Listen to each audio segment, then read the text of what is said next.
யாழில் கொடூரம். யாழில் படகு கவிழ்ந்து விபத்துக்குள்ளானதில் 2 உயிரிழந்துள்ளனர். மேலும் பலரை தேடும் நடவடிக்கைகளும் தொடர்கின்றன. அதே நேரம் 10க்கும் மேற்பட்டோர் ஆபத்தான நிலையில் வைத்தியசாலையில் அனுமதிக்கப்பட்டுள்ளனர். சம்பவம் தொடர்பில் தெரியவருவதாவது: யாழ்ப்பாணம் பாலதீவு அந்தோணியார் ஆலயத்திற்கு குருநகரிலிருந்து படகு மூலம் சென்ற பக்த அடியவர்கள் படகு கடலில் தடம் புரண்டதில் நீரில் மூழ்கி பலரும் காணாமல் போயிருந்தனர். இந்நிலையில் 2 சடலங்கள் மீட்கப்பட்டு யாழ் போதனா வைத்தியசாலை அனுமதிக்கப்பட்டிருக்கின்றது.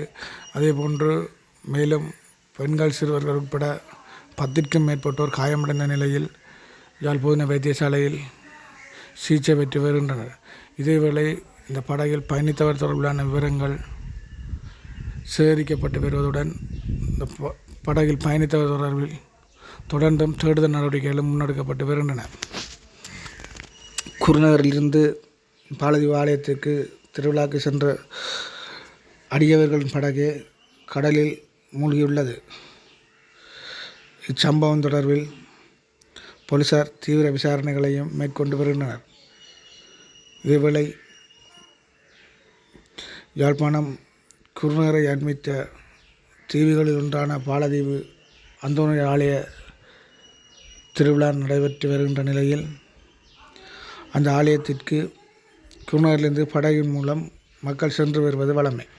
அதேபோன்று இம்முறையும் பாலதீவு அந்தோணியார் ஆலயத்திற்கு சென்றிருந்த வேளையில் குருநகரிலிருந்து சென்றிருந்த வேளையிலேயே இந்த விபத்து சம்பவம் இடம்பெற்றிருக்கின்றது.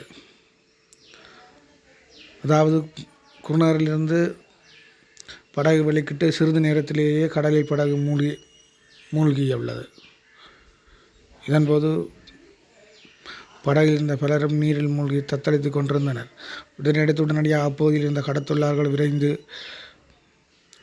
தேடுதல் நடவடிக்கைகளை மேற்கொண்டதுடன் அங்கு கடலில் மூழ்கியவர்களை காப்பாற்றும் முயற்சியில் ஈடுபட்டிருந்தனர். எனினும் இதுவரையில் 2 உயிரிழந்துள்ளதாகவும் மேலும் பலர் காயமடைந்த நிலையில் யாழ் போதனா வைத்தியசாலையில் அனுமதிக்கப்பட்டிருக்கின்றனர். இதேவேளை படகில் பயணித்தவர் தொடர்பில் தேடுதல் நடவடிக்கைகளும் விசாரணைகளும் தொடர்ந்து முன்னெடுக்கப்பட்டு கொண்டு வருகின்றன. இந்த சம்பவம் யாழ்ப்பாணம் குருநகர் பகுதியில் மட்டுமல்லாது யாழ்ப்பாணம் முழுவதும் பெரும் பரபரப்பையும் அதிர்ச்சியையும் ஏற்படுத்தி இருக்கின்றது. குறிப்பாக இந்த சம்பவம் குருநகர் பகுதியில் பெரும் சோகத்தை ஏற்படுத்தி இருக்கின்றது.